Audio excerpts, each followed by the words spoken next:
Hi there, it's Cassandra with your astro-tarot forecast for all signs for November 2016.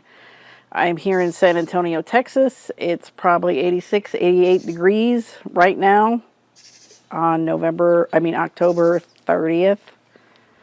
It hasn't cooled down here. It's the 29th today. I am in my backyard since it's a rare moment when no one's here except me and the dogs. So I apologize if some of them start making noise. I've got a visitor dog, the Basset Hound. I don't know if you can you see him over there? I don't think you can see him. The Basset Hound. He used to live next door, but then they moved, and now we're taking care of him, and he's confused, and he keeps wanting to go next door. He doesn't live there anymore. So we've got that issue. But I am enjoying an Alaskan Amber here in my backyard because it's been another tough week going through a transition. So here in the time of Scorpio, it's a good thing for me to do, go through a transition and transformation, but it's not easy. So here I am having my beer. What I wanted to talk about for November is I was listening to the Astrology podcast, which is a wonderful podcast. If you haven't heard it, I would recommend you subscribing and listening. They have a monthly forecast and then a bunch of other stuff. That's a wide breadth of astrological discussion. But anyway, Austin Kopic brought up the Jupiter Pluto square, which will take place in November. The dates, let me get you the dates. The date of the exact square with Jupiter at 15 degrees Libra and Pluto at 15 degrees Capricorn. The exact square takes place the week of the 20th, but obviously there's going to be time on either side, so all of November has to do with this square. And one of the things that Austin brought up about this sign was with Jupiter square Pluto. So a lot of times there can be hidden treasure. Okay, so Pluto's got the hidden, buried deep, and Jupiter the treasure. Jupiter in Libra is, can't we all just get along? Can't we hold hands and make the world a better place? Can't we improve things? And Pluto is the Darth Vader of the zodiac, according to some. It's your deep fears, how you feel you're going to die. It's that very deep transformation. You feel like you're going to die. That's why you don't do it, because you're so scared of what's under there, what's underneath the surface, what's way down deep in the hidden recesses that you have to access and dialogue with in order to create transformation. So I was thinking about that, and it was reminding me of the Wizard of Oz. Because the can't we all just get along and make the world a better place part was, we're off to see the wizard, where Dorothy gets together with the Tin Man and the Scarecrow and the Lion, and they're off to see the wizard, and they're going to improve their lives. They're going to get out. She's going to get out of Oz, and they're going to get what they need. They're going to get their heart and their brains and all that. Here he is, the Wizard of Oz, if ever a Wiz there was. If ever a Wiz there was, the Wizard of Oz is one. Because of the wonderful things he does. We're out to see the wizard, the wonderful Wizard of Oz. And but then they encounter Pluto, who is the wizard, before they find out who the wizard really is. Believe my eyes. Why have you come back? Please, sir, we've done what you told us. We brought you the broomstick of the Wicked Witch of the West. We melted her. Oh, you liquidated her, eh? Very resourceful. Yes, sir. So we'd like you to keep your promise to us, if you please, sir. Not so fast. Not so fast.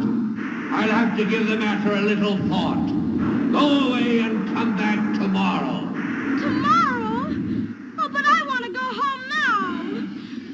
You've had plenty of time already. Yeah. Do not arouse the wrath of the great and powerful Oz. I said come back tomorrow. Okay, I'm back. So, Wizard of Oz, Jupiter square Pluto. So let's talk about that for each of the signs. I've got Monty Faber's karma cards, which are astrology cards, just to quickly go through each of the signs and see where that Jupiter Pluto square will be affecting you for the month of November. And I'm starting with Cancer. Why? Because I'm one of those people that's further along the zodiac, and everyone always starts with Aries, and so I'm waiting a long time for you to get to my sign. So I'm going to start in the middle. I'm going to start at Cancer and then go all the way around. So Aries, you're last. Too bad. Okay, Cancer, the square for you is in the 4th house and the 7th house. So the 4th house has to do with your home base, your family, what makes you feel secure. And the 7th house has to do with relationships. And on the karma cards, the message is, do what makes you feel secure and get a fair deal. So for what that's worth, that's what the Jupiter Pluto square is about for you. It's about home and family and security and about relationships with other people. So do what makes you feel secure and get a fair deal. For Leo, we've got the square is in your 3rd house and in your 6th house. So the 3rd house is who are the people in your neighborhood. That's the 3rd house is your immediate environment, your stomping grounds. And the 6th house is your day-to-day routines and work. So this is has a very day-to-day feeling to it for you. And the message from the cards is, get your ideas going, 3rd house. Do it a little at a time, 6th house. So that 6th house has to, like I said, has to do with daily routines. So chipping at things little by little. So get your ideas going and do it a little at a time, Leo. All right, for Virgo, we have 2nd and 5th house for you for the square. So 2nd house is your resources, and that can be your family sometimes. And the 5th house is your creations and gambling and taking risks. So the message for you from the cards is, get what you need and do it dramatically. So get what you need with the 2nd house and do it dramatically. Or patiently with the trust of a child.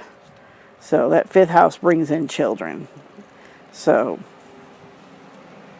so far what's coming up is this kind of like this need for security and need for getting what you need, but then there's some other factor involved. It's not just a straightforward like, hey, what's the secure, wise, trusted choice. It's, what is that, and how can I incorporate this other piece into it? Okay, for Libra, this square is occurring in your 1st and 4th houses. So the 1st house is you and the face you show to the world. That's your rising sign. Your rising sign appears in your 1st house. It's how you appear to the world. And your 4th house. So once again, it's your what makes you feel at home and secure, and the grounding part of your life, the grounded part of your life. It can also be your subconscious thoughts and what creates the foundation of you. And the message from the cards is, do it on your own. Do what makes you feel secure. So do it on your own. Do what makes you feel secure. Okay, Scorpio, for you, this Jupiter Pluto square will be taking place in the 12th and 3rd houses. So the 12th house is the hidden house. It's the house of dreams. It's the house of spirituality. It's the house of the vision quest. And the 3rd house is, like I said earlier, for someone or another sign, 3rd house is who are the people in your neighborhood, your stomping grounds, your places you go every day, your communications. So the message from the Monty Faber karma cards for you is, I gotta turn it around, keep your involvement hidden and get your ideas going. So we have that idea with the getting the ideas going. That was Leo had that one.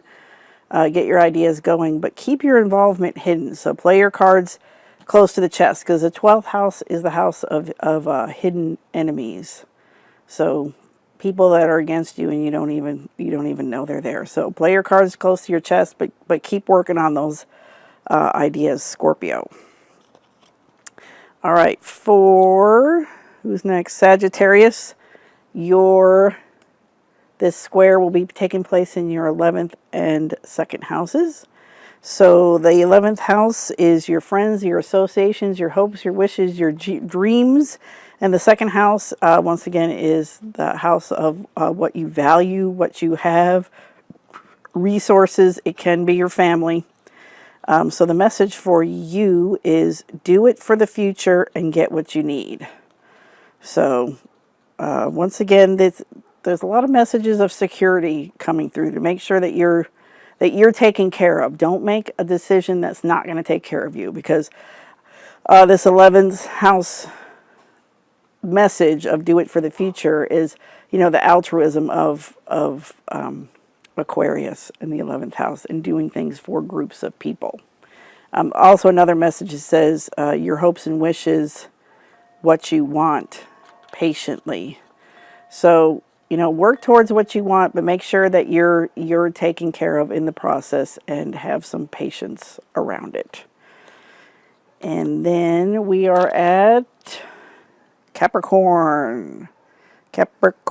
So this square is taking place in your 10th house and your 1st house. So the 10th house is your house of status, sometimes thought of as the house of career, just because in a modern way you are your job.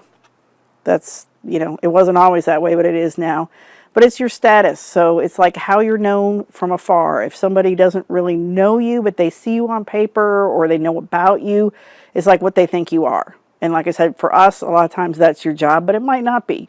It might be your the grandma of the neighborhood or something like that. So a lot of people that maybe they don't even really know you, they don't really interact with you, but they know Mrs. Smith on the corner. She's a grandma of the neighborhood. You can ask her for a cup of sugar. You can ask her to watch your dog for a minute. You can rely on her for these things. So that would be your status in the 10th house.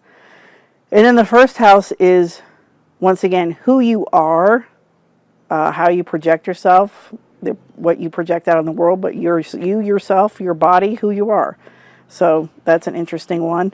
The message for you, Capricorn, is become a person of power and status and do it on your own. So that's kind of like take the bull by your horns and get out there and make it happen. Make it happen, Capricorn. Let me take a sip here. Hi there, Aquarius. This Jupiter Pluto square is taking place in your 9th and 12th houses. So the 9th house is the house that is big thinking, philosophy, foreign travel, big picture stuff, 10,000-foot view, what you believe in. And the 12th house is what is hidden. It's a spiritual house as well, but it's what is hidden, what's in the dream time, what's in your subconscious, things that other people do not see about you at all. And it also has to do with hidden enemies. So let's look at the cards and see what the specific message is, which is do it in a big way and keep your involvement hidden. So that means go for it. Go for it big time, but hold your cards close to your chest for now. And the big reveal will come later for you, Aquarius. And last, we've got Pisces. Well, not last, because I didn't do Aries first. Haha. We've got Pisces, and this square is taking place in your 8th and 11th houses. So the 8th house is the house of sex, death, money, house of transformation, other inheritances. It's other people's money. So it's sex, death, and money as in terms of other people's money. And the 11th house is the house of hopes and wishes and dreams and groups of people and your tribe, so to speak, your tribal associations. So the message for you, Pisces, is use other people's resources and do it for the future. So that's an interesting one. So you may be doing a project where it could be other people's resources, could be a loan, they could be benefactors or sponsors. It's where you're using other people's money and you're doing it for the future. So if you work in some kind of organization that accepts donations, this would be a perfect expression of going out and seeking donations at this time. If not, it could also be about, transforming your own life, and fulfilling your highest desires, or working with other groups of people within a tribe. So what comes to mind for me is like shamanic astrology, where you're using shamanism, which is like an 8th house thing, but it's within a group of, if there are other shamanic astrologers and people that are walking this path, that would be you transforming your life within a group or a tribe. So that's kind of exciting. I'm a little envious of you, Pisces. Okay, howdy Aries. This Jupiter Pluto square is taking place in your 7th and 10th houses. That was a leaf, I wasn't sure. Just want to point out that there is now a bee in my beer. So, but luckily I'm almost finished. So anyway, Aries, 7th and 10th. So it's your house of relationships, working with others, and your 10th house of status and reputation. So let's see what the cards have to say for you. They say, get a fair deal and become a person of power and status. So I believe it was Capricorn said, become a person of power and status and do it on your own. The seventh house is saying, get a fair deal, work with other people, and become a person of power and status. So go for it, Aries. You can do it. Taurus, you've got it in the 6th and in the 9th house. So the 6th house is with your daily routines, your daily work schedule, your health routine, just the day-to-day kind of daily tasks and chores. And the 9th, once again, is that visionary house, the 10,000-foot view of your life, what you believe in, the big picture of how you're going to get there kind of stuff. So the message for you from the cards is do it a little at a time and do it in a big way. So this is one where, squares are not easy energy. It's not like, oh, those two things just go together. It's like, I wanted to say chocolate and peanut butter, but those things do go together. It would be more like, let me see, what does chocolate not really go with? Can't think of anything. Like chocolate and tea. Like I've seen chocolate tea. I don't really think chocolate and tea go that well together. That's just my opinion. So I mean, there's not an easy way to pull this off because each side says you're doing it wrong. So do it at a little time, do a little bit every day. We get that. Do it in a big way. Well, that's not doing it in a big way. That's doing it in a little persistent way. So I think the message here is make sure you have that big vision behind what you're doing. So if you're building an adobe house brick by brick, make sure you have those blueprints. You have the plans to build the house. You're not just building a wall every day, but you're like, but I don't even know how many square feet this house is going to be. I don't know where the kitchen is. I don't know where the living room is. Have that big picture plan, and then just chip at it a little bit day by day. All right, so now we are at Gemini. Okay, so 5th and 8th Gemini. So 5th house is the house of children, gambling, passionate romance, art and creativity, self-expression. A lot of things having to do with taking a gamble. And then the 8th house is the house, like I said, of sex, death, money, other people's money, transformations. So I think the square type message here is, it says, with the trust of a child as a life or death issue. So, yeah, you got to kind of go in there like with the trust of a child, or with childlike enthusiasm or childlike creativity. But know that this is serious business, that you're not just playing around. So that's a good message. That's a powerful message. The other one is do it dramatically and use other people's resources. So as I said, with that eighth house is money from other people. So, you know, take the gamble and use somebody else's money. So when you lose it, it's not yours. Or you know, there's a lot there with that 5th and 8th house. That's like I said, you're really stepping out there and risking a lot. I think risk is the key word, whether it's your risk or somebody else's risks or both of yours put together.